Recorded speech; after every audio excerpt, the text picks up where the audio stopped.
Le garçon ne pouvait pas se permettre un ballon de basket, alors à chaque fois qu'il jetait les poubelles, il s'entraînait avec des sacs poubelles. Son rêve était de devenir une légende comme Jordan. Cependant, un jour, tout a changé. Ce jour-là, Jace, comme d'habitude, allait jeter les poubelles lorsqu'une voiture de police s'est arrêtée devant lui. Pris de panique, il leva les mains et fut aussitôt plaqué au sol. Les policiers pensaient qu'il n'était qu'un voleur du quartier pauvre. La mère de Jace accourut en courant pour expliquer la situation et, heureusement, ces explications empêchèrent la police d'emmener Jace. Ce moment bouleversa profondément Jace. Il réalisa que s'il ne réussissait pas rapidement et ne quittait pas ce quartier avec sa mère, de telles situations se répéteraient sans fin. Il redoubla donc d'efforts dans son entraînement, donnant tout ce qu'il avait. Voyant ses efforts, sa mère trouva un entraîneur et Jace commença à apprendre avec lui. Rapidement, il eut l'occasion de prouver sa valeur. Sa mère vint le soutenir lors de la compétition. Le match entre les Snow Cedar Bay Mustang et l'Olympia Prep Team a officiellement commencé, avec la présence de nombreuses écoles, dont l'université de Duke. Jace savait que ce match était crucial et il avait déjà montré son dunk exclusif avant le début. Dès le début du match, Jace fut victime d'une défense de proximité de l'adversaire. Il driblait sans cesse pour trouver son rythme et tenter de percer. Mais après avoir été doublement couvert,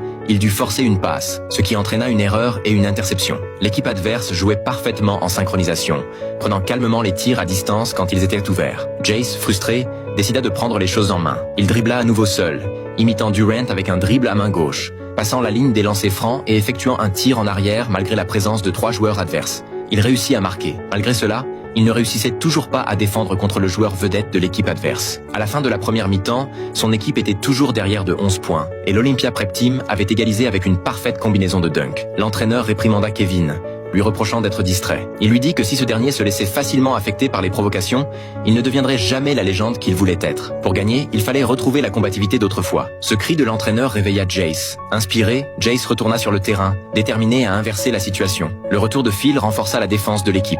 Après un énorme contre, il récupéra le rebond et le passa à Jace. Ce dernier pénétra dans la raquette, feinta un tir puis réalisa une passe décisive qui mena à un tir à 3 points. Finalement, Jace imita Harden avec un pas de recul, fit trébucher son adversaire et, sous ses yeux, réussit un tir à 3 points, menant son équipe à une victoire spectaculaire avec un écart de 6 points. Il devint sans conteste le MVP du match. Ce jour-là était également l'anniversaire de Jace. Le soir, ils célébrèrent la victoire avec une fête. Sa petite amie vint le féliciter. Mais à ce moment-là, une personne s'approcha et révéla un secret choquant.